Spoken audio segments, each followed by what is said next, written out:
بسم اللہ الرحمن الرحیم۔ اربوں خربوں درود و سلام خاتم النبیین سیدنا حضرت محمد صلی اللہ علیہ وآلہ وسلم پر، ان کی اولاد اور ان کی آل پر اللہ تعالیٰ مغفرت فرمائے، میری، آپ کی اور ساری امت کے مسلمانوں کی، آمین۔ حضرت ابو ہریرہ رضی اللہ تعالیٰ عنہ سے روایت ہے کہ رسول اللہ صلی اللہ علیہ وآلہ وسلم نے ارشاد فرمایا، ایمان کی 70 سے زیادہ شاخیں ہیں، ان میں سب سے افضل شاخ لا الہ الا اللہ کا کہنا ہے، اور ادنا شاخ تکلیف دینے والی چیزوں کا راستے سے ہٹانا ہے، اور حیا ایمان کی ایک اہم شاخ ہے۔ حضرت ابو بکر رضی اللہ تعالیٰ عنہ سے روایت ہے کہ رسول اللہ صلی اللہ علیہ وآلہ وسلم نے ارشاد فرمایا، جو شخص اس کلمے کو قبول کر لے جس کو میں نے اپنے چچا ابو طالب پر ان کے انتقال کے وقت پیش کیا تھا اور انہوں نے اسے رد کر دیا تھا،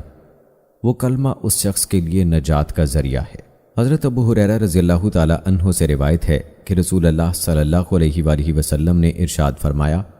اپنے ایمان کو تازہ کرتے رہا کرو۔ عرض کیا گیا، یا رسول اللہ صلی اللہ علیہ وآلہ وسلم، ہم اپنے ایمان کو کس طرح تازہ کریں؟ ارشاد فرمایا، لا الہ الا اللہ کو کثرت سے کہتے رہا کرو۔ حضرت جابر بن عبداللہ رضی اللہ تعالیٰ عنہ فرماتے ہیں کہ میں نے رسول اللہ صلی اللہ علیہ وآلہ وسلم کو یہ ارشاد فرماتے ہوئے سنا، تمام اذکار میں سب سے افضل ذکر لا الہ الا اللہ ہے، اور تمام دعا میں سب سے افضل دعا الحمدللہ ہے۔ حضرت ابو ہریرہ رضی اللہ تعالیٰ عنہ فرماتے ہیں کہ رسول اللہ صلی اللہ علیہ وآلہ وسلم نے ارشاد فرمایا، جب کوئی بندہ دل کے اخلاص کے ساتھ لا الہ الا اللہ کہتا ہے تو اس کلمے کے لیے یقینی طور پر آسمان کے دروازے کھول دیے جاتے ہیں، یہاں تک کہ یہ کلمہ سیدھا عرش تک پہنچتا ہے، یعنی فوراً قبول ہوتا ہے، بشرط یہ کہ وہ کلمہ کہنے والا کبیرہ گناہوں سے بچتا ہو۔ حضرت ابو ہریرہ رضی اللہ تعالیٰ عنہ سے روایت ہے کہ رسول اللہ صلی اللہ علیہ وآلہ وسلم نے ارشاد فرمایا، جس نے لا الہ الا اللہ کہا اس کو یہ کلمہ ایک نہ ایک دن ضرور فائدہ دے گا، نجات دلائے گا، اگرچہ اس کو کچھ نہ کچھ سزا پہلے بھگتنا پڑے۔ حضرت طلحہ بن عبید اللہ رضی اللہ تعالیٰ عنہ سے روایت ہے کہ نبی کریم صلی اللہ علیہ وآلہ وسلم نے ارشاد فرمایا، میں ایک ایسا کلمہ جانتا ہوں جسے ایسا شخص پڑھے جس کی موت کا وقت قریب ہو تو اس کی روح جسم سے نکلتے وقت اس کلمے کی بدولت ضرور راحت پائے گی، اور وہ کلمہ اس کے لیے قیامت کے دن نور ہوگا، وہ کلمہ لا الہ الا اللہ ہے۔ حضرت مقداد بن اسود رضی اللہ تعالیٰ عنہ فرماتے ہیں کہ میں نے نبی کریم صلی اللہ علیہ وآلہ وسلم کو یہ ارشاد فرماتے ہوئے سنا، روئے زمین پر کسی شہر، گاؤں، صحرا کا کوئی گھر یا خیمہ ایسا باقی نہیں رہے گا جہاں اللہ تعالیٰ اسلام کے کلمے کو داخل نہ فرما دیں۔ ماننے والوں کو کلمے والا بنا کر عزت دیں گے، نہ ماننے والے کو ذلیل فرمائیں گے، پھر وہ مسلمانوں کے ماتحت بن کر رہیں گے۔ حضرت عمر رضی اللہ تعالیٰ عنہ سے روایت ہے کہ نبی کریم صلی اللہ علیہ وآلہ وسلم نے ارشاد فرمایا، خطاب کے بیٹے جاؤ، لوگوں میں یہ اعلان کر دو کہ جنت میں صرف ایمان والے ہی داخل ہوں گے۔ حضرت ابو لیلہ رضی اللہ تعالیٰ عنہ سے روایت ہے کہ نبی کریم صلی اللہ علیہ وآلہ وسلم نے ابو سفیان سے ارشاد فرمایا، ابو سفیان، تمہاری حالت پر افسوس ہے، میں تو تمہارے پاس دنیا و آخرت کی بھلائی لے کر آیا ہوں، تم اسلام قبول کر لو، سلامتی میں آ جاؤ گے۔ حضرت انس رضی اللہ تعالیٰ عنہ فرماتے ہیں کہ میں نے نبی کریم صلی اللہ علیہ وآلہ وسلم کو یہ ارشاد فرماتے ہوئے سنا، جب قیامت کا دن ہوگا تو مجھے شفاعت کی اجازت دی جائے گی، میں عرض کروں گا، اے میرے رب، جنت میں ہر اس شخص کو داخل فرما دیجئے جس کے دل میں رائی کے دانے برابر بھی ایمان ہو۔ چنانچہ اللہ تعالیٰ اس شفاعت کو قبول فرما لیں گے اور وہ لوگ جنت میں داخل ہو جائیں گے، پھر میں عرض کروں گا، جنت میں ہر اس شخص کو داخل فرما دیجئے جس کے دل میں ذرا سا بھی ایمان ہو۔ حضرت ابو سعید خدری رضی اللہ تعالیٰ عنہ سے روایت ہے کہ نبی کریم صلی اللہ علیہ وآلہ وسلم نے ارشاد فرمایا، جب جنتی جنت میں اور دوزخی دوزخ میں داخل ہو چکے ہوں گے تو اللہ تعالیٰ ارشاد فرمائیں گے، جس کے دل میں رائی کے دانے برابر بھی ایمان ہو اسے بھی دوزخ سے نکال لو۔ چنانچہ ان لوگوں کو بھی نکال لیا جائے گا، ان کی حالت یہ ہوگی کہ جل کر سیاہ فام ہو گئے ہوں گے، اس کے بعد ان کو نہر حیات میں ڈالا جائے گا تو وہ اس طرح فوری طور پر تر و تازہ ہو کر نکل آئیں گے جیسے دانہ سیلاب کے کوڑے میں پانی اور کھاد ملنے کی وجہ سے فوری اگاتا ہے۔ کبھی تم نے غور کیا کہ وہ کیسا زرد بل کھایا ہوا نکلتا ہے؟ حضرت ابو امامہ رضی اللہ تعالیٰ عنہ سے روایت ہے کہ ایک شخص نے رسول اللہ صلی اللہ علیہ وآلہ وسلم سے سوال کیا، ایمان کیا ہے؟ آپ صلی اللہ علیہ وآلہ وسلم نے ارشاد فرمایا،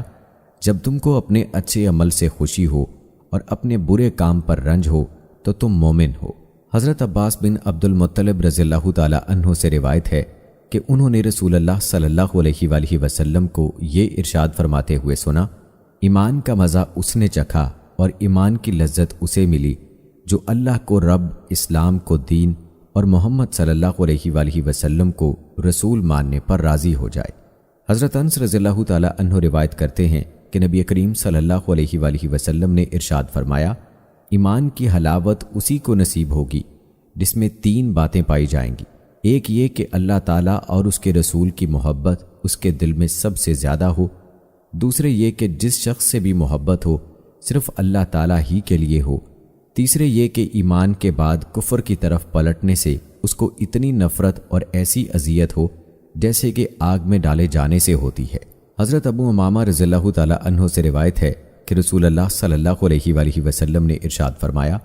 جس شخص نے اللہ تعالیٰ ہی کے لیے کسی سے محبت کی اور اسی کے لیے دشمنی کی، اور جس کو دیا اللہ تعالیٰ ہی کے لیے دیا اور جس کو نہیں دیا اللہ تعالیٰ ہی کے لیے نہیں دیا، تو اس نے ایمان کی تکمیل کر لی۔ حضرت ابن عباس رضی اللہ تعالیٰ عنہ روایت کرتے ہیں کہ نبی کریم صلی اللہ علیہ وآلہ وسلم نے ابو ذر رضی اللہ تعالیٰ عنہ سے ارشاد فرمایا، بتلاؤ ایمان کا کون سا کڑا زیادہ مضبوط ہے؟ حضرت ابو ذر رضی اللہ تعالیٰ عنہ نے عرض کیا، اللہ تعالیٰ اور اس کے رسول کو زیادہ علم ہے،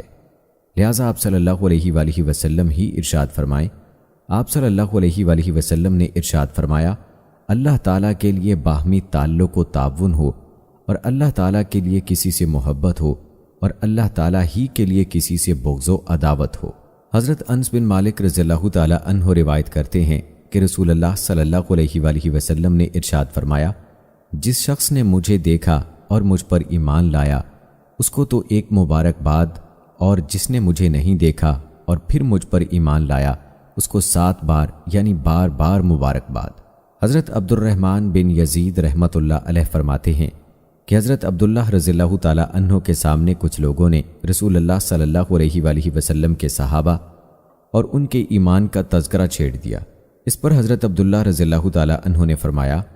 رسول اللہ صلی اللہ علیہ وآلہ وسلم کی صداقت ہر اس شخص کے سامنے جس نے آپ کو دیکھا تھا بالکل صاف اور واضح تھی۔ اس ذات کی قسم جس کے سوا کوئی معبود نہیں کہ سب سے افضل ایمان اس شخص کا ہے جس کا ایمان بن دیکھے ہو۔ پھر اس کے ثبوت میں انہوں نے الف لام میم ذالک الکتاب لا ریب فیہ سے یؤمنون بالغیب تک پڑھا۔ الف لام میم یہ کتاب ہے، اس میں کوئی شک و شبہ نہیں، متقیوں کے لیے ہدایت ہے جو غیب پر ایمان رکھتے ہیں۔ حضرت انس بن مالک رضی اللہ تعالی عنہ بیان کرتے ہیں کہ رسول اللہ صلی اللہ علیہ وآلہ وسلم نے ارشاد فرمایا، مجھے تمنا ہے کہ میں اپنے بھائیوں سے ملتا۔ صحابہ رضوان اللہ اجمعین نے عرض کیا کہ ہم آپ کے بھائی نہیں ہیں؟ آپ صلی اللہ علیہ وآلہ وسلم نے فرمایا، تم میرے ساتھی ہو، میرے بھائی وہ ہیں جو مجھے دیکھے بغیر مجھ پر ایمان لائیں گے۔ حضرت ابو موسیٰ رضی اللہ تعالی عنہ سے روایت ہے کہ رسول اللہ صلی اللہ علیہ وآلہ وسلم نے ارشاد فرمایا، 3 شخص ایسے ہیں جن کے لیے دوہرا ثواب ہے۔ ایک وہ شخص جو اہل کتاب میں سے ہو، یہودی ہو یا عیسائی، اپنے نبی پر ایمان لائے پھر محمد صلی اللہ علیہ وآلہ وسلم پر بھی ایمان لائے۔ دوسرا وہ غلام جو اللہ تعالیٰ کے حقوق بھی ادا کرے اور اپنے آقاؤں کے حقوق بھی ادا کرے۔ تیسرا وہ شخص جس کی کوئی باندی ہو اور اس نے اس کی خوب اچھی تربیت کی ہو اور اسے خوب اچھی تعلیم دی ہو، پھر اسے آزاد کر کے اس سے شادی کر لی ہو تو اس کے لیے دوہرا اجر ہے۔ حضرت اوس رحمۃ اللہ علیہ فرماتے ہیں کہ حضرت ابو بکر صدیق رضی اللہ تعالی عنہ نے ہمارے سامنے بیان کرتے ہوئے فرمایا، 1 سال پہلے رسول اللہ صلی اللہ علیہ وآلہ وسلم میرے کھڑے ہونے کی اسی جگہ خطبہ کے لیے کھڑے ہوئے تھے۔ یہ کہہ کر حضرت ابو بکر صدیق رضی اللہ تعالی عنہ رو پڑے، پھر فرمایا، اللہ تعالیٰ سے اپنے لیے عافیت مانگا کرو، کیونکہ ایمان و یقین کے بعد عافیت سے بڑھ کر کسی کو کوئی نعمت نہیں دی گئی۔ حضرت عبداللہ بن عمر بن عاص رضی اللہ تعالی عنہ سے روایت ہے کہ نبی کریم صلی اللہ علیہ وآلہ وسلم نے ارشاد فرمایا، اس امت کی اصلاح کی ابتدا یقین اور دنیا سے بے رغبتی کی وجہ سے ہوئی ہے، اور اس کی بربادی کی ابتدا بخل اور لمبی امیدوں کی وجہ سے ہوگی۔ حضرت عمر بن خطاب رضی اللہ تعالی عنہ سے روایت ہے کہ رسول اللہ صلی اللہ علیہ وآلہ وسلم نے ارشاد فرمایا، اگر تم اللہ تعالیٰ پر اس طرح توکل کرنے لگو جیسا کہ توکل کا حق ہے، تو تمہیں اس طرح روزی دی جائے گی جس طرح پرندوں کو روزی دی جاتی ہے۔ وہ صبح خالی پیٹ نکلتے ہیں اور شام بھرے پیٹ واپس آتے ہیں۔ حضرت معاذ رضی اللہ تعالی عنہ سے روایت ہے کہ نبی کریم صلی اللہ علیہ وآلہ وسلم سے دریافت کیا گیا کہ اعمال میں کون سا عمل سب سے افضل ہے؟ آپ صلی اللہ علیہ وآلہ وسلم نے ارشاد فرمایا، اعمال میں سب سے افضل عمل اللہ تعالیٰ پر ایمان لانا جو اکیلے ہیں، پھر جہاد کرنا، پھر مقبول حج۔ ان اعمال اور باقی اعمال کی فضیلت کا اتنا فرق ہے جتنا کہ مشرق و مغرب کے درمیان فاصلے کا فرق ہے۔ حضرت ابو امامہ رضی اللہ تعالی عنہ فرماتے ہیں کہ رسول اللہ صلی اللہ علیہ وآلہ وسلم کے صحابہ نے ایک دن آپ صلی اللہ علیہ وآلہ وسلم کے سامنے دنیا کا ذکر کیا تو رسول اللہ صلی اللہ علیہ وآلہ وسلم نے ارشاد فرمایا، غور سے سنو، دھیان دو، یقیناً سادگی ایمان کا حصہ ہے، یقیناً سادگی ایمان کا حصہ ہے۔ حضرت عمر بن ابسہ رضی اللہ تعالی عنہ سے روایت ہے کہ انہوں نے رسول اللہ صلی اللہ علیہ وآلہ وسلم سے دریافت کیا، کون سا عمل افضل ہے؟ ارشاد فرمایا، وہ ایمان جس کے ساتھ ہجرت ہو۔ انہوں نے دریافت کیا، ہجرت کیا ہے؟ ارشاد فرمایا، ہجرت یہ ہے کہ تم برائی کو چھوڑ دو۔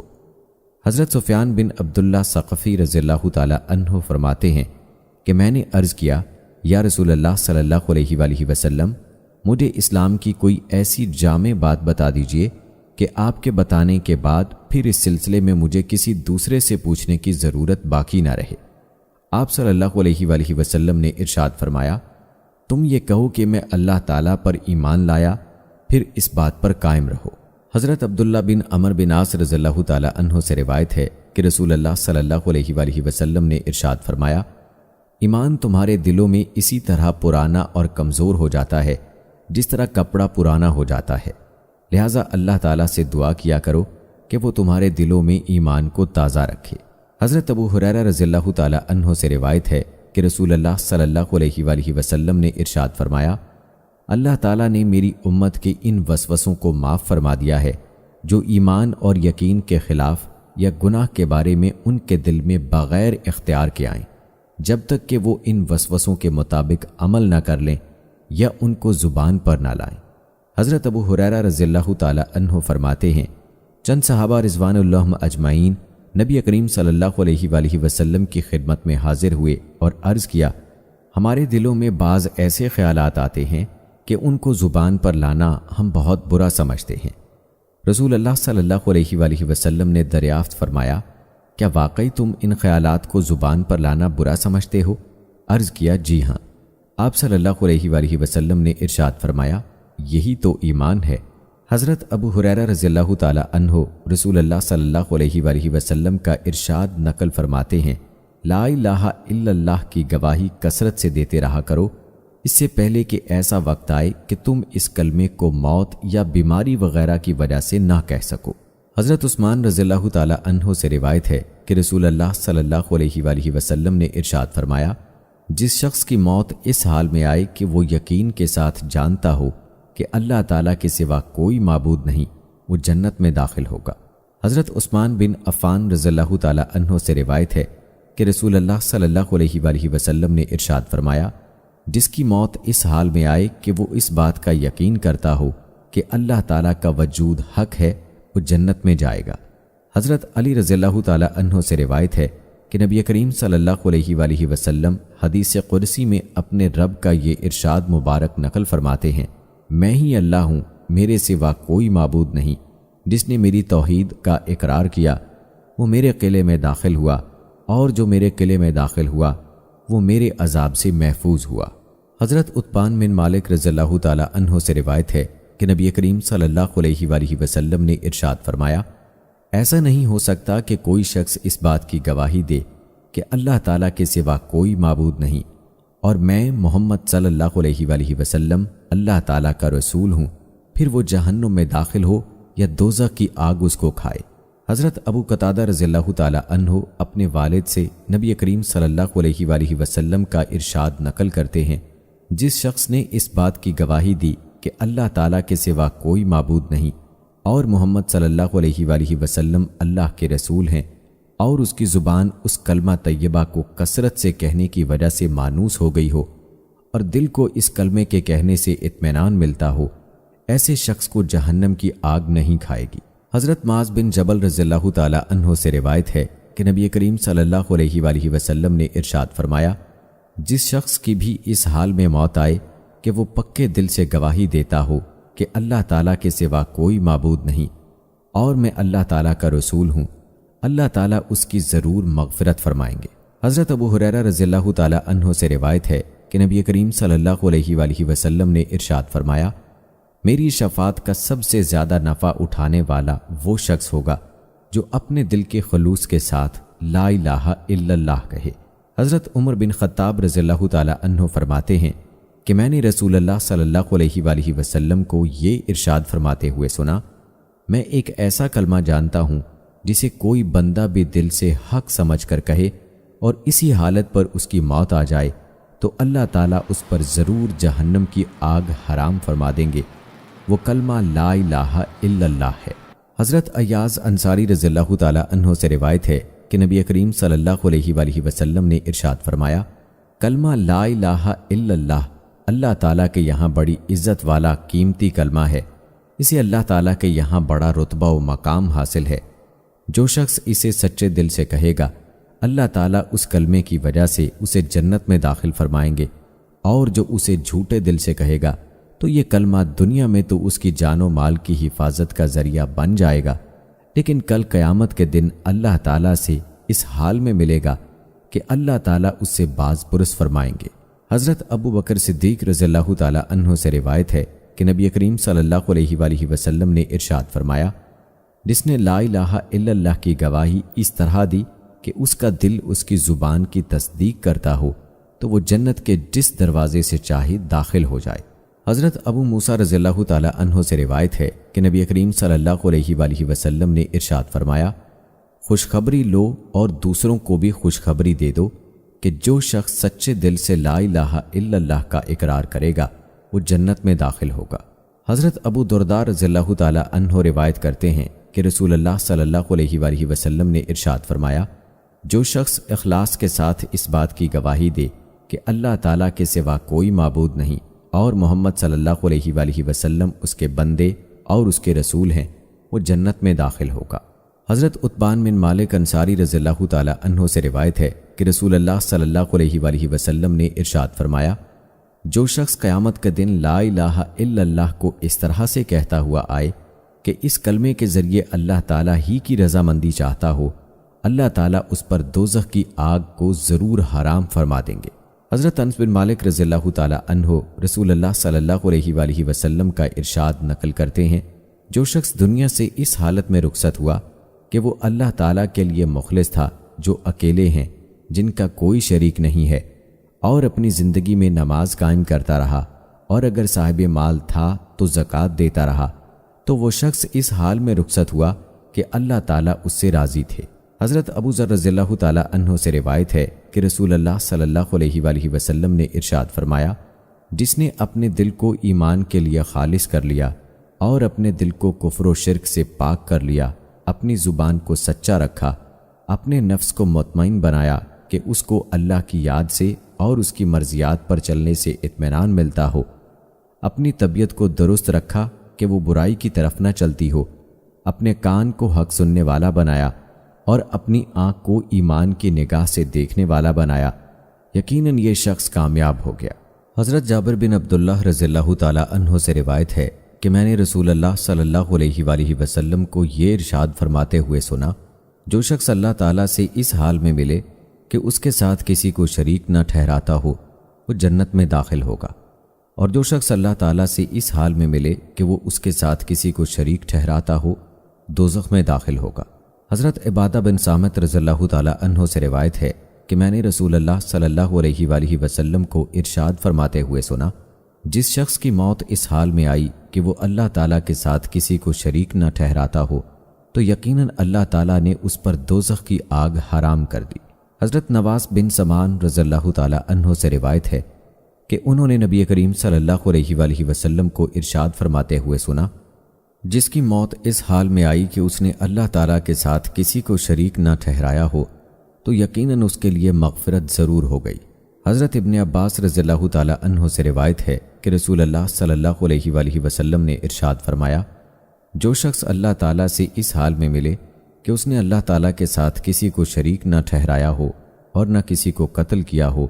تو وہ اللہ تعالیٰ کے دربار میں ان گناہوں کا بوجھ نہ ہونے کی وجہ سے ہلکا پھلکا حاضر ہوگا۔ حضرت جریر رضی اللہ تعالیٰ عنہ سے روایت ہے کہ نبی کریم صلی اللہ علیہ وآلہ وسلم نے ارشاد فرمایا، جس شخص کی موت اس حال میں آئے کہ وہ اللہ تعالیٰ کے ساتھ کسی کو شریک نہ ٹھہراتا ہو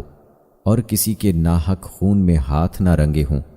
تو وہ جنت کے دروازوں میں سے جس دروازے سے چاہے داخل کر دیا جائے گا۔ ایک جگہ ارشاد ہوا، لوگو اللہ تعالیٰ کے ان احسانات کو یاد کرو جو اللہ تعالیٰ نے تم پر کیے ہیں۔ ذرا سوچو تو صحیح، اللہ تعالیٰ کے علاوہ بھی کوئی خالق ہے جو تم کو آسمان و زمین سے روزی پہنچاتا ہو؟ اس کے سوا کوئی حقیقی معبود نہیں، پھر اللہ تعالیٰ کو چھوڑ کر تم کہاں چلے جا رہے ہو؟ اللہ تعالیٰ کا ارشاد ہے کہ وہ آسمانوں اور زمین کو بغیر نمونے کے پیدا کرنے والے ہیں، ان کی کوئی اولاد کہاں ہو سکتی ہے جبکہ ان کی کوئی بیوی نہیں، اور اللہ تعالیٰ ہی نے ہر چیز کو پیدا کیا ہے اور وہی ہر چیز کو جانتے ہیں۔ اللہ تعالیٰ کا ارشاد ہے، اچھا یہ تو بتاؤ کہ جو منی تم عورتوں کے رحم میں پہنچاتے ہو کیا تم اس سے انسان بناتے ہو یا ہم بنانے والے ہیں؟ اللہ تعالیٰ کا ارشاد ہے، اچھا پھر یہ تو بتاؤ کہ زمین میں جو بیج تم ڈالتے ہو اس کو تم اگاتے ہو یا ہم اس کے اگانے والے ہیں؟ حضرت ابن عباس رضی اللہ تعالیٰ عنہ سے روایت ہے کہ حضرت جبرائیل علیہ السلام نے رسول اللہ صلی اللہ علیہ وآلہ وسلم سے عرض کیا، مجھے بتائیے ایمان کیا ہے؟ نبی کریم صلی اللہ علیہ وآلہ وسلم نے ارشاد فرمایا، ایمان کی تفصیل یہ ہے کہ تم اللہ تعالیٰ، آخرت کے دن، فرشتوں، اللہ تعالیٰ کی کتابوں اور نبیوں پر ایمان لاؤ، مرنے اور مرنے کے بعد دوبارہ زندہ ہونے پر ایمان لاؤ، جنت، دوزخ، حساب اور اعمال کے ترازو پر ایمان لاؤ، اچھی اور بری تقدیر پر ایمان لاؤ۔ حضرت جبرائیل علیہ السلام نے عرض کیا، جب میں ان تمام باتوں پر ایمان لے آیا تو کیا میں ایمان والا ہو گیا؟ آپ صلی اللہ علیہ وآلہ وسلم نے ارشاد فرمایا، جب تم ان چیزوں پر ایمان لے آئے تو تم ایمان والے بن گئے۔ حضرت ابو ہریرہ رضی اللہ تعالیٰ عنہ سے روایت ہے کہ نبی کریم صلی اللہ علیہ وآلہ وسلم نے ارشاد فرمایا، ایمان یہ ہے کہ تم اللہ تعالیٰ کو، ان کے فرشتوں کو اور آخرت میں اللہ تعالیٰ سے ملنے اور اس کے رسولوں کو حق جانو اور حق مانو، اور مرنے کے بعد دوبارہ اٹھائے جانے کو حق جانو، حق مانو۔ حضرت عمر بن خطاب رضی اللہ تعالیٰ عنہ سے روایت ہے کہ انہوں نے نبی کریم صلی اللہ علیہ وآلہ وسلم کو ارشاد فرماتے ہوئے سنا، جس شخص کی موت اس حال میں آئے کہ وہ اللہ تعالیٰ پر اور قیامت کے دن پر ایمان رکھتا ہو، اس سے کہا جائے گا کہ تم جنت کے 8 دروازوں میں سے جس سے چاہو داخل ہو جاؤ۔ حضرت عبداللہ بن مسعود رضی اللہ تعالیٰ عنہ روایت کرتے ہیں کہ رسول اللہ صلی اللہ علیہ وآلہ وسلم نے ارشاد فرمایا، انسان کے دل میں ایک خیال تو شیطان کی طرف سے آتا ہے اور ایک خیال فرشتے کی طرف سے آتا ہے۔ شیطان کی طرف سے آنے والا خیال یہ ہوتا ہے کہ وہ برائی پر اور حق کو جھٹلانے پر ابھارتا ہے، فرشتے کی طرف سے آنے والا خیال یہ ہوتا ہے کہ وہ نیکی اور حق کی تصدیق پر ابھارتا ہے۔ لہٰذا جو شخص اپنے اندر نیکی اور حق کی تصدیق کا خیال پائے، اس کو سمجھنا چاہیے کہ یہ اللہ تعالیٰ کی طرف سے ہدایت ہے اور اس پر اس کو شکر کرنا چاہیے، اور جو شخص اپنے اندر دوسری کیفیت یعنی شیطانی خیال پائے تو اس کو چاہیے کہ شیطان مردود سے اللہ تعالیٰ کی پناہ مانگے۔ پھر رسول اللہ صلی اللہ علیہ وآلہ وسلم نے قرآن مجید کی تلاوت فرمائی، جس کا ترجمہ یہ ہے، شیطان تمہیں فکر سے ڈراتا ہے اور گناہ کے لیے اکساتا ہے۔ حضرت ابو درداء رضی اللہ تعالیٰ عنہ فرماتے ہیں کہ رسول اللہ صلی اللہ علیہ وآلہ وسلم نے ارشاد فرمایا، اللہ تعالیٰ کی عظمت دل میں بٹھاؤ، وہ تمہیں بخش دیں گے۔ حضرت ابو موسیٰ اشعری رضی اللہ تعالیٰ عنہ روایت فرماتے ہیں کہ نبی کریم صلی اللہ علیہ وآلہ وسلم نے ایک موقع پر ہمیں 5 باتیں ارشاد فرمائیں۔ نمبر 1، اللہ تعالیٰ سوتا نہیں اور سونا اس کی شان کے مناسب بھی نہیں۔ نمبر 2، روزی کو کم اور کشادہ فرماتا ہے۔ نمبر 3 اس کے پاس رات کے اعمال دن سے پہلے، نمبر 4 اور دن کے اعمال رات سے پہلے پہنچ جاتے ہیں، نمبر 5 اس کے اور مخلوق کے درمیان پردہ اس کا نور ہے، اگر وہ یہ پردہ اٹھا دے تو اللہ تعالیٰ کی ذات کا نور ساری ہی مخلوق کو جلا ڈالے۔ حضرت ابن عباس رضی اللہ تعالیٰ عنہ سے روایت ہے کہ رسول اللہ صلی اللہ علیہ وآلہ وسلم نے ارشاد فرمایا، اللہ تعالیٰ نے جب سے اسرافیل علیہ السلام کو پیدا فرمایا ہے، وہ دونوں پاؤں برابر کیے کھڑے ہیں، نظر اوپر نہیں اٹھاتے، ان کے اور پروردگار کے درمیان نور کے 70 پردے ہیں، ہر پردہ ایسا ہے کہ اگر اسرافیل علیہ السلام اس کے قریب بھی جائیں تو جل کر راکھ ہو جائیں۔ حضرت زرارہ بن اوفی رضی اللہ تعالیٰ عنہ سے روایت ہے کہ رسول اللہ صلی اللہ علیہ وآلہ وسلم نے حضرت جبرائیل علیہ السلام سے پوچھا، کیا تم نے اپنے رب کو دیکھا ہے؟ سن کر جبرائیل علیہ السلام کانپ اٹھے اور عرض کیا، اے محمد صلی اللہ علیہ وآلہ وسلم، میرے اور ان کے درمیان تو نور کے 70 پردے ہیں، اگر میں کسی ایک کے نزدیک بھی جاؤں تو جل جاؤں۔ حضرت ابو ہریرہ رضی اللہ تعالیٰ عنہ سے روایت ہے کہ رسول اللہ صلی اللہ علیہ وآلہ وسلم ایک حدیث قدسی میں اپنے رب کا یہ ارشاد مبارک نقل فرماتے ہیں، تم خرچ کرو میں تمہیں دوں گا۔ پھر رسول اللہ صلی اللہ علیہ وآلہ وسلم نے ارشاد فرمایا، اللہ تعالیٰ کا ہاتھ یعنی اس کا خزانہ بھرا ہوا ہے، رات اور دن کا مسلسل خرچ اس خزانے کو کم نہیں کرتا۔ کیا تم نہیں دیکھتے کہ جب سے اللہ تعالیٰ نے آسمان و زمین کو پیدا کیا اور اس سے بھی پہلے جب کہ ان کا عرش پانی پر تھا کتنا خرچ کیا ہے، اس کے باوجود ان کے خزانے میں کچھ کمی نہیں ہوئی۔ انہی کے ہاتھ میں انصاف کا ترازو ہے جس سے وہ لوگوں کو پست و بلند کرتا ہے۔ حضرت ابو ہریرہ رضی اللہ تعالیٰ عنہ نبی کریم صلی اللہ علیہ وآلہ وسلم سے روایت کرتے ہیں کہ آپ صلی اللہ علیہ وآلہ وسلم نے ارشاد فرمایا، اللہ تعالیٰ قیامت کے دن زمین کو اپنے قبضے میں لے لیں گے اور آسمانوں کو اپنے داہنے ہاتھ میں لپیٹیں گے، پھر فرمائیں گے کہ میں ہی بادشاہ ہوں، کہاں ہے زمین کے بادشاہ؟ حضرت ابو ذر رضی اللہ تعالیٰ عنہ رسول اللہ صلی اللہ علیہ وآلہ وسلم سے روایت کرتے ہیں کہ آپ صلی اللہ علیہ وآلہ وسلم نے ارشاد فرمایا، میں وہ چیزیں دیکھتا ہوں جو تم نہیں دیکھتے، اور وہ باتیں سنتا ہوں جو تم نہیں سنتے۔ آسمان عظمت الہی کے بورڈ سے چرچراتا ہے جیسے کہ چارپائی وغیرہ وزن سے بولنے لگتی ہے، اور آسمان کا حق ہے کہ وہ چرچرائے، اس میں 4 انگلیوں کے برابر بھی کوئی خالی جگہ نہیں ہے جہاں کوئی نہ کوئی فرشتہ اپنی پیشانی سجدے میں اللہ تعالیٰ کے سامنے نہ رکھے ہوئے ہو۔ اللہ کی قسم، اگر تم وہ باتیں جانتے جو میں جانتا ہوں تو کم ہنستے اور زیادہ روتے، اور بستروں پر اپنی بیویوں سے لطف اندوز نہ ہوتے، اور اللہ تعالیٰ سے فریاد کرتے ہوئے جنگلات کے راستوں میں نکل جاتے، کاش میں ایک درخت ہوتا جو جڑ سے کاٹ دیا جاتا۔ حضرت ابی بن کعب رضی اللہ تعالیٰ عنہ روایت فرماتے ہیں کہ ایک مرتبہ مشرکین نے نبی کریم صلی اللہ علیہ وآلہ وسلم سے کہا، اے محمد، ہمیں اپنے پروردگار کا نسب تو بتلائیے۔ اس پر اللہ تعالیٰ نے یہ سورت سورہ اخلاص نازل فرمائی جس کا ترجمہ یہ ہے، آپ کہہ دیجئے کہ وہ یعنی اللہ تعالیٰ ایک ہے، اللہ تعالیٰ بے نیاز ہے، اس کی اولاد نہیں، اور نہ وہ کسی کی اولاد ہے، اور نہ کوئی اس کے برابر کا ہے۔ حضرت ابو ہریرہ رضی اللہ تعالیٰ عنہ سے روایت ہے کہ رسول اللہ صلی اللہ علیہ وآلہ وسلم ایک حدیث قدسی میں اپنے رب کا یہ ارشاد مبارک نقل فرماتے ہیں، آدم کے بیٹے نے مجھے جھٹلایا حالانکہ یہ اس کے لیے مناسب نہیں تھا، اور مجھے برا بھلا کہا حالانکہ اسے اس کا حق نہیں تھا۔ اس کا مجھے جھٹلانا یہ ہے کہ وہ کہتا ہے میں اسے دوبارہ زندہ نہیں کر سکتا جیسے کہ میں نے پہلی مرتبہ پیدا کیا تھا، اور اس کا برا بھلا کہنا یہ ہے کہ وہ کہتا ہے میں نے کسی کو اپنا بیٹا بنا لیا ہے، حالانکہ میں بے نیاز ہوں، نہ میری کوئی اولاد ہے، نہ میں کسی کی اولاد ہوں، اور نہ کوئی میرے برابر کا ہے۔ حضرت ابو ہریرہ رضی اللہ تعالیٰ عنہ فرماتے ہیں کہ میں نے رسول اللہ صلی اللہ علیہ وآلہ وسلم کو یہ ارشاد فرماتے ہوئے سنا، لوگ ہمیشہ اللہ تعالیٰ کی ذات کے بارے میں ایک دوسرے سے پوچھتے رہیں گے، یہاں تک کہ یہ کہا جائے گا کہ اللہ تعالیٰ نے ساری مخلوق کو پیدا کیا، لیکن اللہ تعالیٰ کو کس نے پیدا کیا؟ نعوذ باللہ۔ جب لوگ یہ بات کہیں تو تم یہ کلمات کہو، قل هو اللہ احد اللہ الصمد لم یلد ولم یولد ولم یکن لہ کفوا احد۔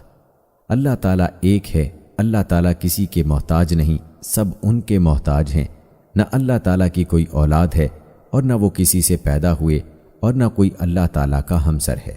پھر اپنے بائیں جانب 3 مرتبہ تھتکار دے اور اللہ تعالیٰ سے شیطان مردود کی پناہ مانگے۔ حضرت ابو ہریرہ رضی اللہ تعالیٰ عنہ سے روایت ہے کہ رسول اللہ صلی اللہ علیہ وآلہ وسلم ایک حدیث قدسی میں اپنے رب کا یہ ارشاد مبارک نقل فرماتے ہیں، آدم کا بیٹا مجھے تکلیف دینا چاہتا ہے، زمانے کو برا بھلا کہتا ہے، حالانکہ زمانہ کچھ نہیں، وہ تو میں ہی ہوں، میرے ہی ہاتھ میں زمانے کے تمام معاملات ہیں، میں جس طرح چاہتا ہوں رات اور دن کو گردش دیتا ہوں۔ حضرت ابو موسیٰ اشعری رضی اللہ تعالیٰ عنہ سے روایت ہے کہ رسول اللہ صلی اللہ علیہ وآلہ وسلم نے ارشاد فرمایا، تکلیف دہ بات سن کر اللہ تعالیٰ سے زیادہ برداشت کرنے والا کوئی نہیں ہے۔ مشرکین اس کے لیے بیٹا ثابت کرتے ہیں اور پھر بھی وہ انہیں عافیت دیتا ہے اور روزی عطا کرتا ہے۔ حضرت ابو ہریرہ رضی اللہ تعالیٰ عنہ روایت کرتے ہیں کہ نبی کریم صلی اللہ علیہ وآلہ وسلم نے ارشاد فرمایا، جب اللہ تعالیٰ نے مخلوق کو پیدا کیا تو لوح محفوظ میں یہ لکھ دیا، میری رحمت میرے غصے سے بڑھی ہوئی ہے، یہ تحریر اللہ تعالیٰ کے پاس عرش پر موجود ہے۔ حضرت ابو ہریرہ رضی اللہ تعالیٰ عنہ رسول اللہ صلی اللہ علیہ وآلہ وسلم سے روایت کرتے ہیں کہ آپ صلی اللہ علیہ وآلہ وسلم نے ارشاد فرمایا، اگر مومن کو اس سزا کا صحیح علم ہو جائے جو اللہ تعالیٰ کے یہاں نافرمانوں کے لیے ہے تو اس کی جنت کی کوئی امید نہ رکھے، اور اگر کافر کو اللہ تعالیٰ کی اس رحمت کا صحیح علم ہو جائے جو اللہ تعالیٰ کی یہاں ہے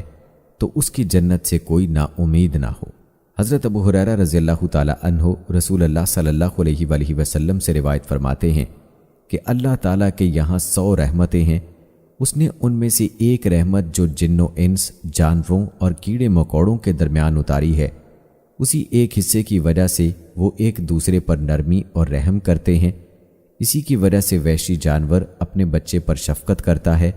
اور اللہ تعالیٰ نے 99 رحمتوں کو قیامت کے دن کے لیے رکھا ہے کہ ان کے ذریعے اپنے بندوں پر رحم فرمائیں گے۔ ایک روایت میں یہ ہے کہ جب قیامت کا دن ہوگا تو اللہ تعالیٰ اپنے ان 99 رحمتوں کو اس دنیاوی رحمت کے ساتھ ملا کر مکمل فرمائیں گے، پھر 100 کی رحمتوں کے ذریعے اپنے بندوں پر رحم فرمائیں گے۔ حضرت عمر بن خطاب رضی اللہ تعالیٰ عنہ روایت فرماتے ہیں کہ رسول اللہ صلی اللہ علیہ وآلہ وسلم کے پاس کچھ قیدی لائے گئے، ان میں سے ایک عورت پر نظر پڑی جو اپنا بچہ تلاش کرتی پھر رہی تھی۔ جو ہی اسے بچہ ملا تو اس نے اسے اٹھا کر اپنے پیٹ سے لگایا اور دودھ پلایا۔ نبی کریم صلی اللہ علیہ وآلہ وسلم نے ہم سے مخاطب ہو کر فرمایا، تمہارا کیا خیال ہے، یہ عورت اپنے بچے کو آگ میں ڈال سکتی ہے؟ ہم نے عرض کیا، اللہ کی قسم نہیں،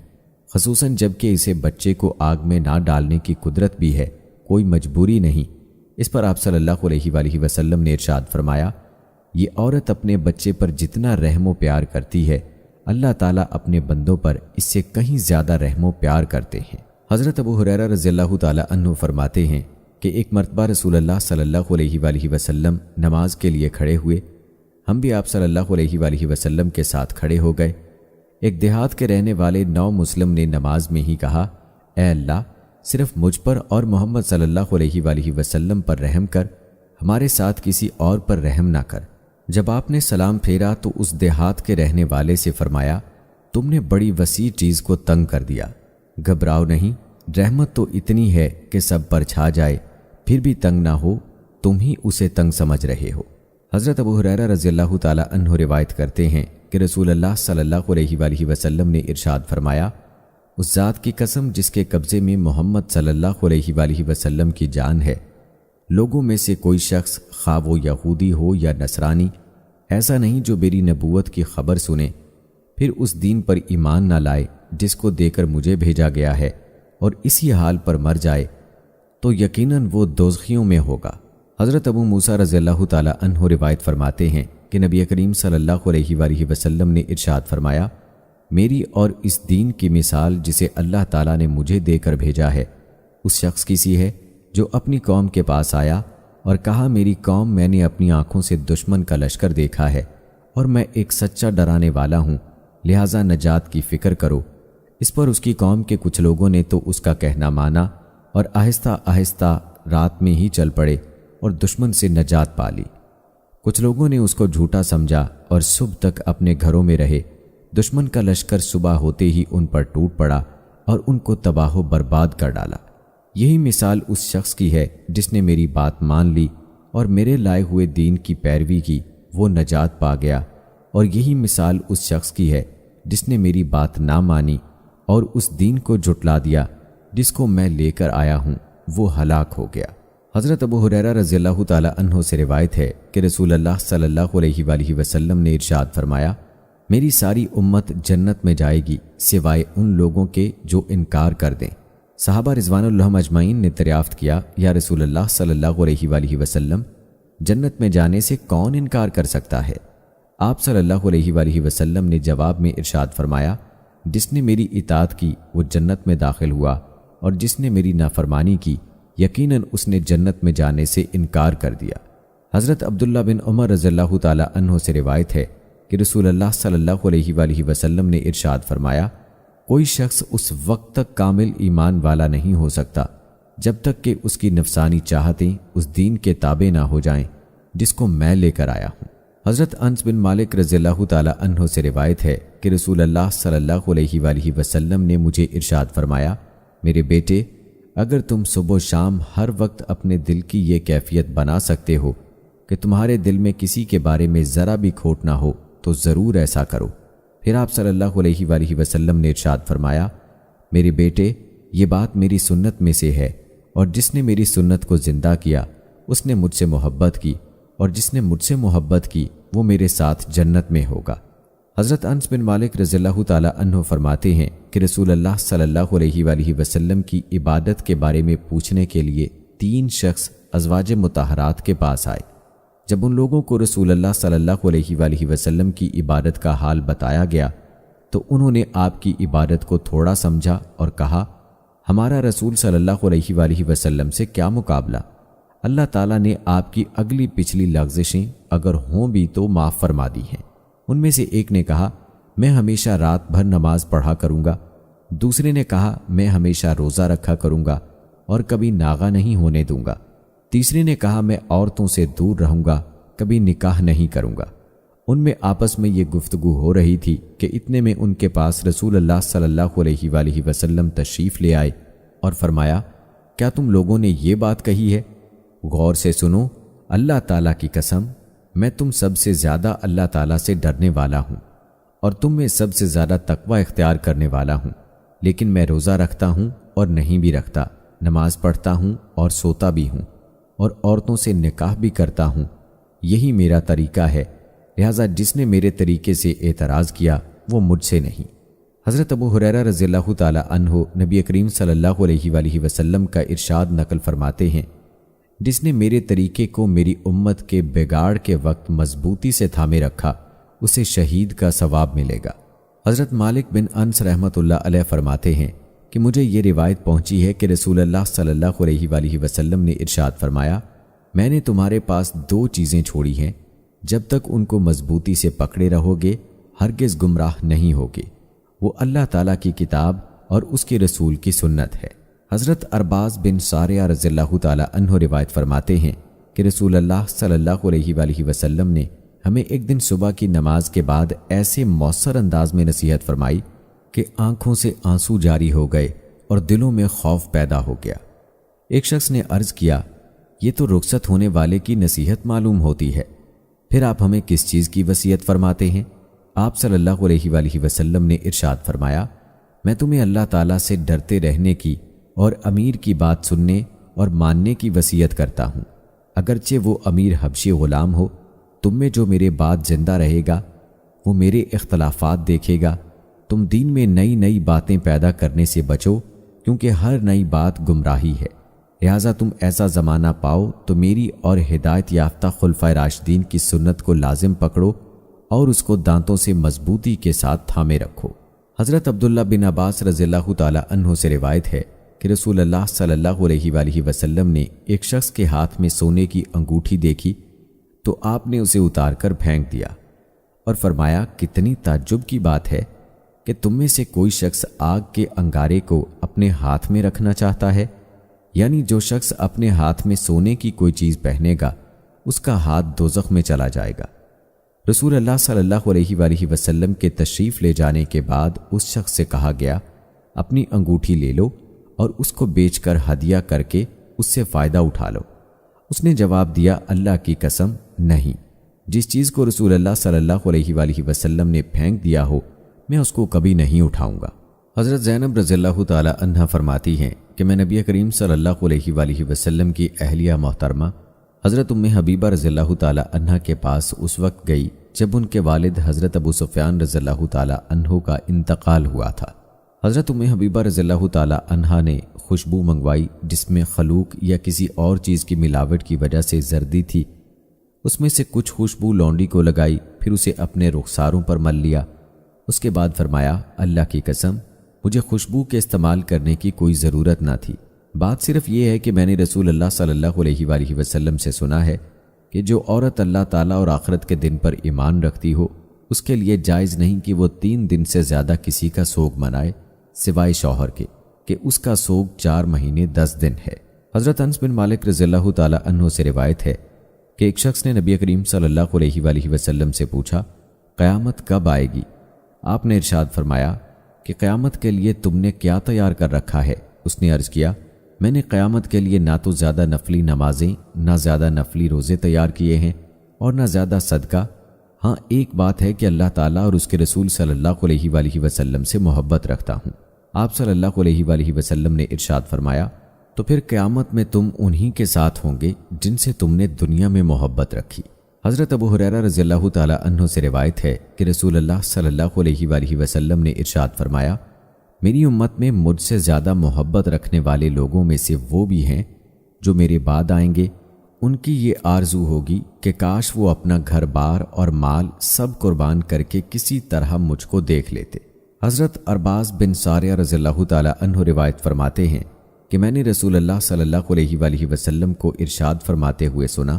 بلا شبہ میں اللہ تعالیٰ کا بندہ اور آخری نبی ہوں۔ حضرت ابو ہریرہ رضی اللہ تعالی عنہ رسول اللہ صلی اللہ علیہ وآلہ وسلم کا ارشاد نقل فرماتے ہیں کہ میری اور مجھ سے پہلے انبیاء علیہ السلام کی مثال ایسی ہے جیسے ایک شخص نے گھر بنایا ہو اور اس میں ہر طرح کا حسن اور خوبصورتی پیدا کی ہو، لیکن گھر کے کسی کونے میں ایک اینٹ کی جگہ چھوڑ دی۔ اب لوگ مکان کے چاروں طرف گھومتے ہیں، مکان کی خوشنمائی کو پسند کرتے ہیں، لیکن یہ بھی کہتے جاتے ہیں کہ یہاں پر ایک اینٹ کیوں نہ رکھی گئی، تو میں ہی وہ اینٹ ہوں اور میں آخری نبی ہوں۔ حضرت ابو درداء رضی اللہ تعالی عنہ سے روایت ہے کہ نبی کریم صلی اللہ علیہ وآلہ وسلم نے ارشاد فرمایا، ہر چیز کی ایک حقیقت ہے، کوئی بندہ اس وقت تک ایمان کی حقیقت کو نہیں پہنچ سکتا جب تک کہ اس کا پختہ یقین یہ نہ ہو کہ جو حالات اس کو پیش آئے ہیں وہ آنے ہی تھے اور جو حالات اس پر نہیں آئے وہ آ ہی نہیں سکتے تھے۔ حضرت عبد الرحمن بن عمر بن عاص رضی اللہ تعالی عنہ فرماتے ہیں کہ میں نے رسول اللہ صلی اللہ علیہ وآلہ وسلم کو یہ ارشاد فرماتے ہوئے سنا، اللہ تعالیٰ نے زمین و آسمان بنانے سے 50,000 سال پہلے تمام مخلوقات کی تقدیریں لکھ دیں۔ اس وقت اللہ تعالیٰ کا عرش پانی پر تھا۔ حضرت ابو درداء رضی اللہ تعالی عنہ سے روایت ہے کہ رسول اللہ صلی اللہ علیہ وآلہ وسلم نے ارشاد فرمایا، اللہ تعالیٰ ہر بندے کی 5 باتیں لکھ کر فارغ ہو چکے ہیں، اس کی موت کا وقت، اس کا عمل اچھا ہو یا برا، اس کی دفن ہونے کی جگہ، اس کی عمر اور اس کا رزق۔ حضرت عبداللہ بن عمر بن عاص رضی اللہ تعالی عنہ سے روایت ہے کہ نبی کریم صلی اللہ علیہ وآلہ وسلم نے ارشاد فرمایا، کوئی شخص اس وقت تک مومن نہیں ہو سکتا جب تک کہ ہر اچھی بری تقدیر پر کہ وہ اللہ کی طرف سے ہے ایمان نہ رکھے۔ حضرت علی رضی اللہ تعالی عنہ سے روایت ہے کہ رسول اللہ صلی اللہ علیہ وآلہ وسلم نے ارشاد فرمایا، کوئی بندہ مومن نہیں ہو سکتا جب تک 4 چیزوں پر ایمان نہ لے آئے۔ نمبر 1، اس بات کی گواہی دے کہ اللہ تعالیٰ کے سوا کوئی ذات عبادت و بندگی کے لائق نہیں اور میں محمد صلی اللہ علیہ وآلہ وسلم اللہ تعالیٰ کا رسول ہوں، انہوں نے مجھے حق دے کر بھیجا ہے۔ نمبر 2، مرنے پر ایمان لائے۔ نمبر 3، مرنے کے بعد دوبارہ اٹھائے جانے پر ایمان لائے۔ نمبر 4، تقدیر پر ایمان لائے۔ حضرت انس رضی اللہ تعالی عنہ روایت کرتے ہیں کہ رسول اللہ صلی اللہ علیہ وآلہ وسلم نے ارشاد فرمایا، جتنی آزمائش سخت ہوتی ہے اس کا بدلہ بھی اتنا ہی بڑا ملتا ہے، اور اللہ تعالیٰ جب کسی قوم سے محبت کرتے ہیں تو ان کو آزمائش میں ڈالتے ہیں، پھر جو اس آزمائش پر راضی رہا اللہ تعالیٰ اس سے راضی ہو جاتے ہیں، اور جو ناراض ہوا اللہ تعالیٰ بھی اس سے ناراض ہو جاتے ہیں۔ حضرت عائشہ رضی اللہ تعالی عنہا جو کہ رسول اللہ صلی اللہ علیہ وآلہ وسلم کی اہلیہ محترمہ ہیں فرماتی ہیں کہ میں نے رسول اللہ صلی اللہ علیہ وآلہ وسلم سے طاعون کے بارے میں پوچھا۔ آپ صلی اللہ علیہ وآلہ وسلم نے ارشاد فرمایا کہ یہ اللہ تعالیٰ کا ایک عذاب ہے جس پر چاہے نازل فرمائیں، لیکن اسی کو اللہ تعالیٰ نے مومنین کے لیے رحمت بنا دیا ہے۔ اگر کسی شخص کے علاقے میں طاعون کی وبا پھیل جائے اور وہ اپنے علاقے میں صبر کے ساتھ ثواب کی امید پر ٹھہرا رہے اور اس کا یقین رکھیں کہ وہی ہوگا جو اللہ تعالیٰ نے مقدر کر دیا ہے، پھر تقدیری طور پر وبا میں مبتلا ہو جائے تو اسے شہید کے برابر ثواب ملے گا، خواہ اس وبا کی وجہ سے اس کی موت واقع ہو یا نہ ہو۔ حضرت انس رضی اللہ تعالیٰ عنہ روایت کرتے ہیں، میں نے 8 سال کی عمر میں نبی کریم صلی اللہ علیہ وآلہ وسلم کی خدمت شروع کی اور 10 سال تک خدمت کی۔ اس عرصے میں جب کبھی میرے ہاتھ سے کوئی نقصان ہوا تو آپ صلی اللہ علیہ وآلہ وسلم نے مجھے کبھی اس پر ملامت نہیں فرمائی۔ اگر آپ کے گھر والوں میں سے کبھی کسی نے کچھ کہا بھی تو آپ نے فرما دیا، رہنے دو، کچھ نہ کہو، کیونکہ اگر کسی نقصان کا ہونا مقدر ہوتا ہے تو وہ ہو کر رہتا ہے۔ حضرت عبداللہ بن عمر رضی اللہ تعالی عنہ سے روایت ہے کہ رسول اللہ صلی اللہ علیہ وآلہ وسلم نے ارشاد فرمایا، سب کچھ تقدیر میں لکھا جا چکا ہے، یہاں تک کہ انسان کا ناسمجھ اور ناکارہ ہونا، ہوشیار اور قابل ہونا بھی تقدیر ہی سے ہے۔ حضرت ابو ہریرہ رضی اللہ تعالی عنہ سے روایت ہے کہ رسول اللہ صلی اللہ علیہ وآلہ وسلم نے ارشاد فرمایا، طاقتور مومن کمزور مومن سے بہتر اور اللہ تعالیٰ کو زیادہ محبوب ہے، اور یوں ہر مومن میں بھلائی ہے۔ یاد رکھو، جو چیز تم کو نفع دے اس کی حرص کرو اور اس میں اللہ تعالیٰ کی ذات سے مدد طلب کیا کرو اور ہمت نہ ہارو، اور اگر تمہیں کوئی نقصان پہنچ جائے تو یہ نہ کہو اگر میں ایسا کر لیتا تو ایسا اور ایسا ہو جاتا، البتہ یہ کہو کہ اللہ تعالیٰ کی تقدیر یوں ہی تھی اور انہوں نے جو چاہا کیا، کیونکہ اگر کا لفظ شیطان کے کام کا دروازہ کھول دیتا ہے۔ حضرت ابن مسعود رضی اللہ تعالی عنہ سے روایت ہے کہ رسول اللہ صلی اللہ علیہ وآلہ وسلم نے ارشاد فرمایا، جبرائیل علیہ السلام نے اللہ تعالیٰ کے حکم سے میرے دل میں یہ بات ڈالی ہے کہ جب تک کوئی شخص اپنا مقدر رزق پورا نہیں کر لیتا وہ ہرگز نہیں مر سکتا، لہٰذا اللہ تعالیٰ سے ڈرتے رہو اور حاصل کرنے میں صاف ستھرے طریقے اختیار کرو۔ ایسا نہ ہو کہ رزق کی تاخیر تم کو رزق کی تلاش میں اللہ تعالیٰ کی نافرمانی پر آمادہ کر دے، کیونکہ تمہارا رزق اللہ تعالیٰ کے قبضے میں ہے، اور جو چیز ان کے قبضے میں ہو وہ صرف ان کی فرما برداری ہی سے حاصل کی جا سکتی ہے۔ حضرت مسعود بن شداد رضی اللہ تعالی عنہ فرماتے ہیں کہ رسول اللہ صلی اللہ علیہ وآلہ وسلم نے ارشاد فرمایا، اللہ تعالیٰ کی قسم، دنیا کی مثال آخرت کے مقابلے میں ایسی ہے جیسے تم میں سے کوئی شخص اپنی انگلی دریا میں ڈال کر نکال لے، پھر دیکھیں کہ پانی کی کتنی مقدار انگلی پر لگی ہوئی ہے، یعنی جس طرح انگلی پر لگا ہوا پانی بہت تھوڑا ہے، ایسے ہی دنیا کی زندگی آخرت کے مقابلے میں بہت تھوڑی ہے۔ حضرت شداد بن اوس رضی اللہ تعالی عنہ سے روایت ہے کہ نبی کریم صلی اللہ علیہ وآلہ وسلم نے ارشاد فرمایا، سمجھدار آدمی وہ ہے جو اپنے نفس کا محاسبہ کرتا رہے اور موت کے بعد کے لیے عمل کرے، اور ناسمجھ آدمی وہ ہے جو نفس کی خواہشوں پر چلے اور اللہ تعالیٰ سے امیدیں رکھے کہ اللہ تعالیٰ بڑے معاف فرمانے والے ہیں۔ حضرت عبداللہ بن عمر رضی اللہ تعالی عنہ روایت کرتے ہیں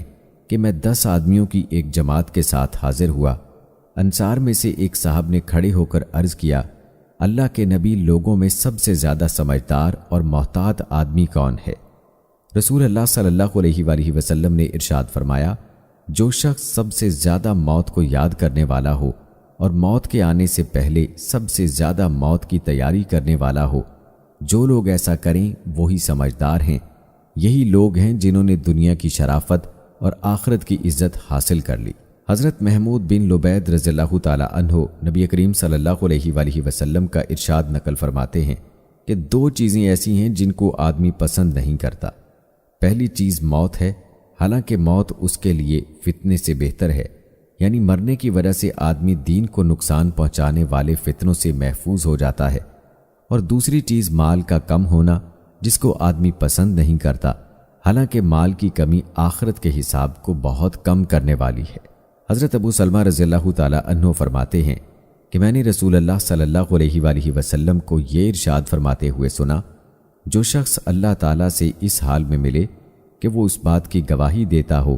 کہ اللہ تعالیٰ کے سوا کوئی عبادت کے لائق نہیں اور حضرت محمد صلی اللہ علیہ وآلہ وسلم اللہ تعالیٰ کے رسول ہیں، اور اس حال میں ملے کہ مرنے کے بعد دوبارہ اٹھائے جانے اور حساب و کتاب پر ایمان لایا ہو، وہ جنت میں داخل ہوگا۔ حضرت ام درداء رضی اللہ تعالیٰ عنہ فرماتی ہیں کہ میں نے ابو درداء رضی اللہ تعالیٰ عنہ سے عرض کیا کہ آپ اور لوگوں کی طرح اپنے مہمانوں کی مہمان نوازی کرنے کے لیے مال کیوں نہیں کماتے؟ انہوں نے فرمایا کہ میں نے رسول اللہ صلی اللہ علیہ وآلہ وسلم کو ارشاد فرماتے ہوئے سنا ہے کہ تمہارے سامنے ایک مشکل گھاٹی ہے،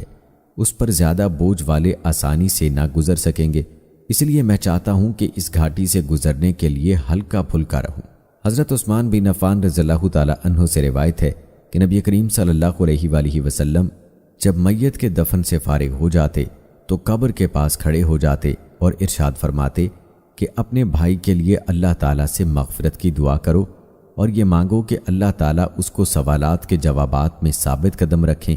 کیونکہ اس وقت اس سے پوچھ گچھ ہو رہی ہے۔ حضرت انس رضی اللہ تعالیٰ عنہ سے روایت ہے کہ رسول اللہ صلی اللہ علیہ وآلہ وسلم نے ارشاد فرمایا، قیامت اس وقت تک نہیں آئے گی جب تک کہ ایسا برا وقت نہ آ جائے کہ دنیا میں اللہ اللہ بالکل نہ کہا جائے۔ ایک اور حدیث میں اسی طرح ہے کہ کسی ایسے شخص کے ہوتے ہوئے قیامت قائم نہیں ہوگی جو اللہ اللہ کہتا ہو۔ حضرت عبداللہ رضی اللہ تعالیٰ عنہ سے روایت ہے کہ نبی کریم صلی اللہ علیہ وآلہ وسلم نے ارشاد فرمایا، قیامت بدترین آدمیوں پر قائم ہوگی۔ حضرت ابو سعید رضی اللہ تعالیٰ عنہ سے روایت ہے کہ رسول اللہ صلی اللہ علیہ وآلہ وسلم نے ارشاد فرمایا، میں کیسے خوش اور چین سے رہ سکتا ہوں حالانکہ سور والے فرشتے نے سور کو منہ میں لے لیا ہے اور اس نے کان لگا رکھا ہے کہ کب اس کو سور کے پھونک دینے کا حکم ہو اور وہ پھونک دے۔ صحابہ رضوان اللہ اجمعین نے اس بات کو بھاری محسوس کیا تو آپ صلی اللہ علیہ وآلہ وسلم نے ارشاد فرمایا، حسبنا اللہ و نعم الوکیل، علی اللہ توکلنا کہتے رہا کرو، اللہ تعالی ہمارے لیے کافی ہے اور وہ بہترین کام بنانے والے ہیں، اللہ تعالی ہی پر ہم نے بھروسہ کیا۔ حضرت ابو ہریرہ رضی اللہ تعالی عنہ سے روایت ہے کہ رسول اللہ صلی اللہ علیہ وآلہ وسلم نے ارشاد فرمایا، قیامت کے دن لوگ 3 قسموں میں اٹھائے جائیں گے، پیدل چلنے والے، سوار، منہ کے بل چلنے والے۔ عرض کیا گیا، یا رسول اللہ صلی اللہ علیہ وآلہ وسلم، منہ کے بل کس طرح چل سکیں گے؟ آپ صلی اللہ علیہ وآلہ وسلم نے ارشاد فرمایا،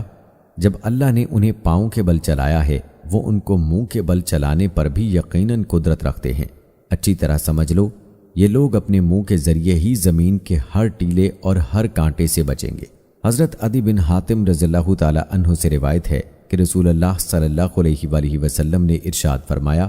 قیامت کے دن تم میں سے ہر شخص سے اللہ تعالیٰ اس طرح کلام فرمائیں گے کہ درمیان میں کوئی ترجمان نہیں ہوگا۔ اس وقت بندہ بے بسی سے ادھر ادھر دیکھے گا،